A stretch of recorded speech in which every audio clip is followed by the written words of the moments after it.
Very good afternoon to all of you. Hey, my dear students, how are you? I hope you all are very fine.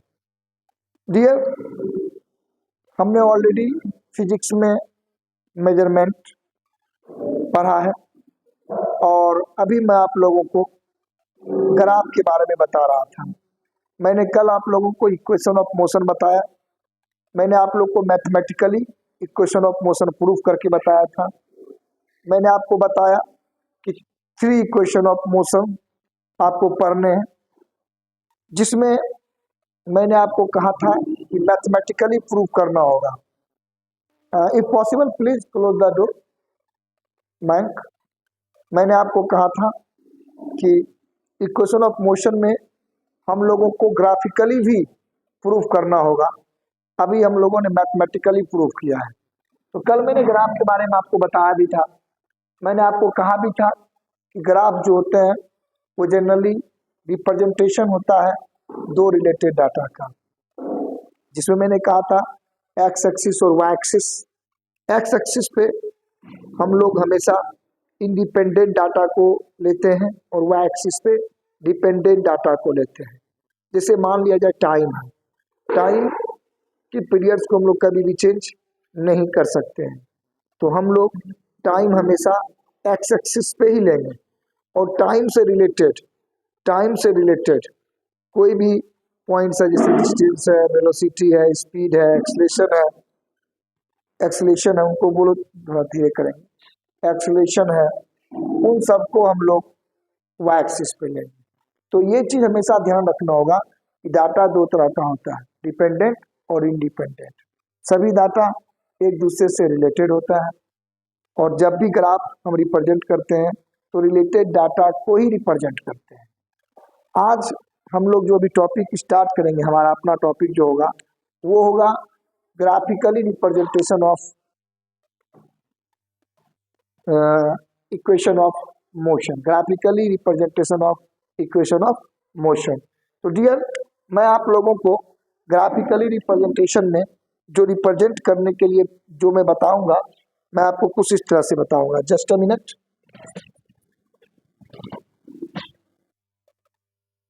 मैं जो आप लोगों को शुरुआत करने जा रहा हूं, पहला हम लोग क्या जानते हैं, v equal to u plus a t. जहाँ पे मैंने आपको कहा था इस इक्वेशन को प्रूव करना बिल्कुल आसान है। हम लोग यहाँ पे एक्सेलरेशन का वैल्यू लेते हैं। एक्सेलरेशन होता है v minus u by t, और फाइनली हम लोग क्रॉस मल्टीप्लिकेशन कर क्या करते हैं, इस तरह का इक्वेशन प्रूव करते हैं, और हमारा वैल्यू आता है v equal to u plus a t. अब हम लोग सेकेंड इक्वेशन में आते हैं। ये होता है s equal to distance table या displacement table equal to u t plus half a t square. यही होता है ना।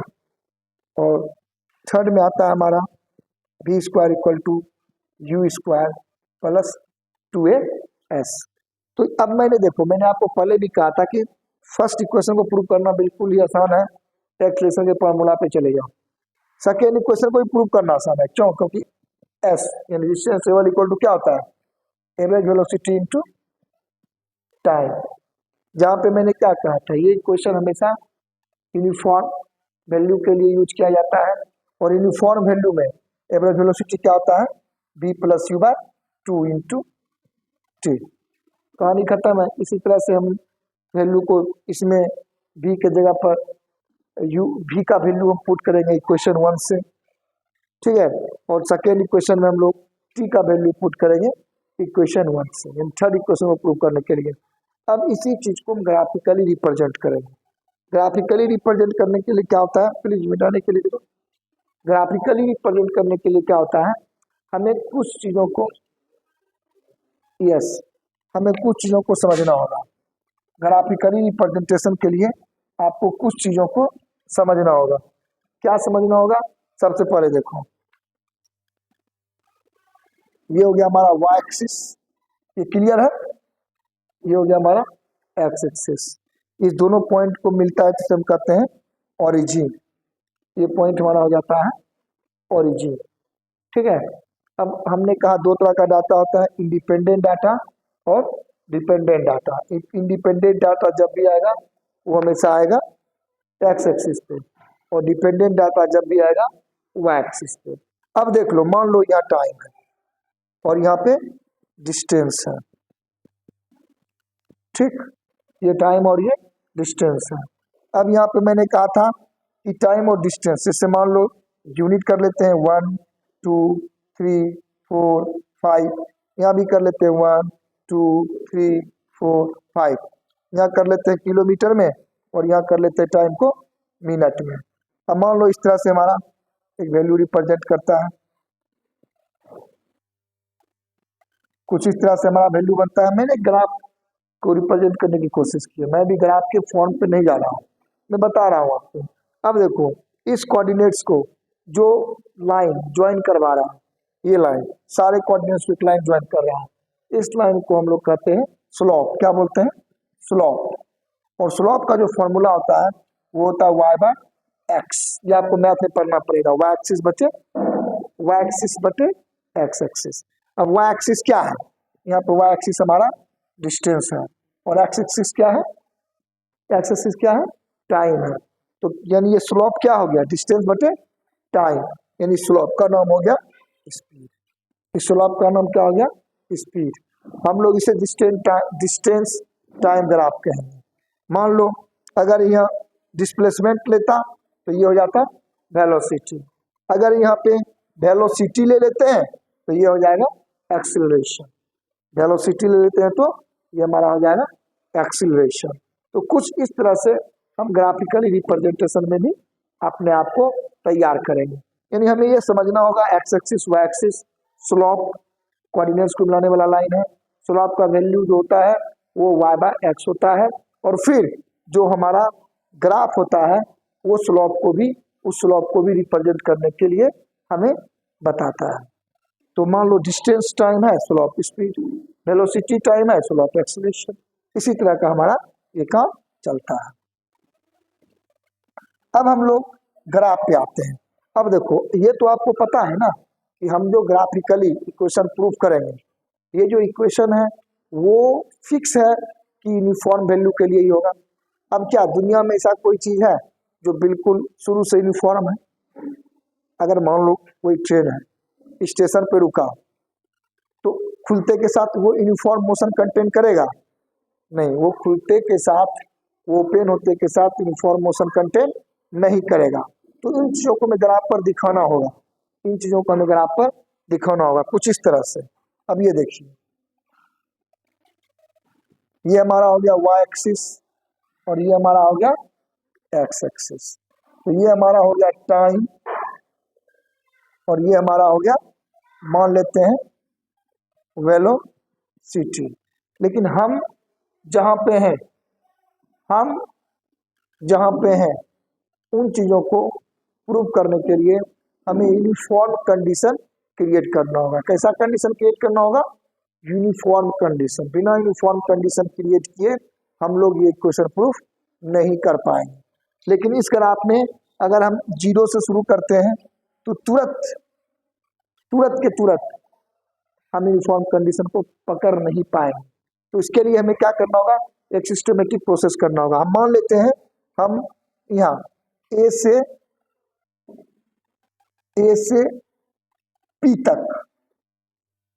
पी तक हमारा इनिशियल वेलोसिटी था u।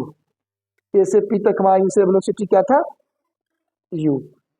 मान लिया इनिशियल वेलोसिटी हमारा u था।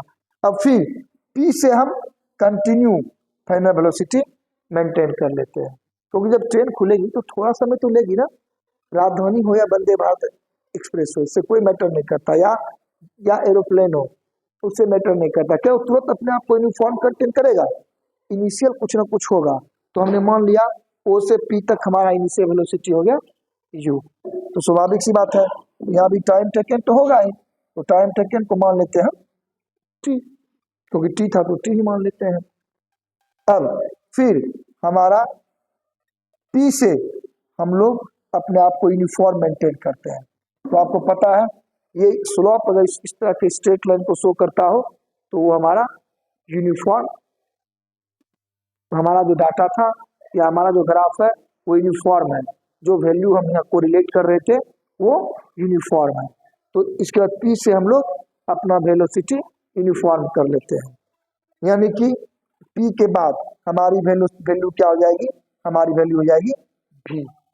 ठीक है, यानी कि हमारा इनिशियल वेलोसिटी ए से पी, यहाँ लिखते हैं ए से ए टू पी, ये हो गया इनिशियल वेलोसिटी, ये हो गया इनिशियल वेलोसिटी जो कि हमारा है u। ठीक है, फिर फाइनली p से हमारा हो गया फाइनल वेलोसिटी। अब देखो हम लोग इसको मैथमेटिकली इंडिकेट करते हैं, तो मैथमेटिकली हम लोग यहाँ पे से इंडिकेट कर सकते हैं। देखो अब मान लो इस ग्राफ को मैथमेटिकली मिला देते हैं तो कोई प्रॉब्लम नहीं होगा। ये लाइन तो एक्स्ट्रा हम मान लेते हैं, उसको अभी हटा देते हैं। ठीक है, अब देखो हमने यहाँ इस लाइन को मिला दिया। अब देखो ये टोटल की ये पूरी की पूरी लाइन, अगर पूरी की पूरी लाइन की बात करें, ये पूरी की पूरी लाइन की बात करें तो ये क्या माना था हमने इसे भी माना था। ठीक है, क्योंकि हमने जो ग्राफ दिखाया है वो वेलोसिटी टाइम ग्राफ है। कौन सा ग्राफ है, वेलोसिटी टाइम ग्राफ। ठीक है, तो इस स्लोप का नाम क्या हो जाएगा, एक्सीलरेशन। इस स्लोप का नाम क्या हो जाएगा, एक्सीलरेशन। ये ध्यान रखना होगा, ये ग्राफ हमारा वेलोसिटी टाइम ग्राफ था और स्लोप का नाम हो गया एक्सीलरेशन। हमने ये कंडीशन क्यों क्रिएट किया, क्योंकि हम जिस वैल्यू को प्रूव कर रहे हैं, जिस इक्वेशन को प्रूव कर रहे हैं वो यूनिफॉर्म वैल्यू के लिए ही एप्लीकेबल है। इसीलिए हमने एक सिस्टम क्रिएट किया ग्राफ के थ्रू कि देखो भाई ये यहाँ से यहाँ तक इनिशियल है, फिर यहाँ से यूनिफॉर्म हो जाता है। अब देखो ये टोटल का टोटल, ये टोटल का टोटल तुम्हारा भी है और ये तुम्हारा u है, तो ये तुम्हारा क्या हो जाएगा, तो ये तुम्हारा क्या हो जाएगा, b माइनस u। ये क्या हो जाएगा, b माइनस u। अब नाम रख दो a p, यहाँ पे लिख दो q, यहाँ लिख देते हैं r, यहाँ लिख देते हैं t। ऐसे नाम आप अल्फाबेटिकली रखो, ज्यादा बेटर होगा। कोई बात नहीं, मैंने जान के ये रखा है, आप अल्फाबेटिकली लिखना a b c d e, तो आपको इक्वेशन पुट करने में अच्छा होगा। अब देखो हमने एक प्रॉपर ग्राफ क्रिएट कर दिया, ये दिख रहा है प्रॉपर, माइक में दिख रहा है, कैमरा में दिख रहा है ना, गुड, वेरी गुड। अब देखो पूरा का पूरा हमने एक कंडीशन क्रिएट कर दिया। अब देखो यहाँ पे हमने क्या कहा, अब यहाँ पे अगर ये u है तो यहाँ भी u हो जाएगा, यानी ए पी बराबर आर क्यू, इसकी वैल्यू हो जाएगी u। और क्यू टी मत रखो इसको, क्यू एम रख दो, क्यू एम, इसका वैल्यू हो जाएगा v माइनस यू, क्योंकि पूरा का पूरा आर एम, ये पूरा का पूरा आर एम कितना था v, इसलिए ये क्यू एम क्या हो जाएगा, v माइनस यू। ठीक है, अब देखो यहाँ पे पी क्यू, क्यू क्यू हो गया टी, क्यू क्यू हो गया टी। तो हमने एक लैंग्वेज लिखना शुरू किया, let an object which is at the position a then its initial velocity be 0 after some times। ठीक है, when it move from a to p then it maintain their final velocity and just it become to uniform motion। Okay, या uniform velocity. अब देखो, अब अगर हम बात करें इसमें इन ट्रेंगल, अगर इसमें हम बात करें triangle P Q M Q, P Q M Q. ठीक है, तो ये राइट एंगल ट्रेंगल आपको दिख रहा है। और फाइनली अगर हम स्लोप की बात करते हैं, अगर पी एम एक स्लोप हो जाता है, अगर पी एम एक स्लोप है, पी एम क्या है, स्लोप है। ठीक है, पी एम क्या है, स्लोप है, पी एम क्या है, ये एक स्लोप है। तो स्लोप का वैल्यू क्या होता है, y बाय एक्स होता है। और यानी पी एम को हम एक्सेलरेशन मानते हैं, यानी ए एक्सेलरेशन इक्वल टू y हो जाएगा v माइनस यू, यही है ना। देखो ये v माइनस यू और पी क्यू क्या है, t। अब देखो तुम्हारा एक क्वेश्चन आ गया शुरू में, यानी प्रूफ हो गया, a t equal to v minus u, यानी v equal to u plus a t, यानी ग्राफिकली इक्वेशन प्रूफ हो गया। कितना आसान है, देखो चीजें वही है, चीजें वही है, यहाँ कोई प्रॉब्लम नहीं है, यहाँ पे कोई प्रॉब्लम नहीं, बस एक सिस्टम तैयार करना था हमें। कितना टाइम हुआ है? और ये वैल्यू हमारा प्रूफ हो गया। तो मैं आप लोगों को सेकेंड इक्वेशन और थर्ड इक्वेशन कल बताऊंगा। हो सकती है कि क्लासेज कुछ मेडिकल इमरजेंसी है, मैं अपने माता जी के स्वास्थ्य के लिए और कुछ इम्पोर्टेंट मेरी इंटरनल ड्यूटीज भी हैं, उसे पूरा करना है मुझे, तो मे भी आपका क्लासेस कुछ ड्रॉप रहे। तो ये टॉपिक जो है इस पे आपको काम करना होगा, आपको ग्राफिकल इक्वेशन को प्रूव करना होगा। मैंने पहला इक्वेशन प्रूव किया है, आप लोग इसे तरीके से समझोगे और नेक्स्ट हम लोग आगे फिर इसको ग्राफ को क्वेश्चन सेकेंड और थर्ड को प्रूव करेंगे। आप लोग चैनल को लाइक करें और सब्सक्राइब करें। धन्यवाद।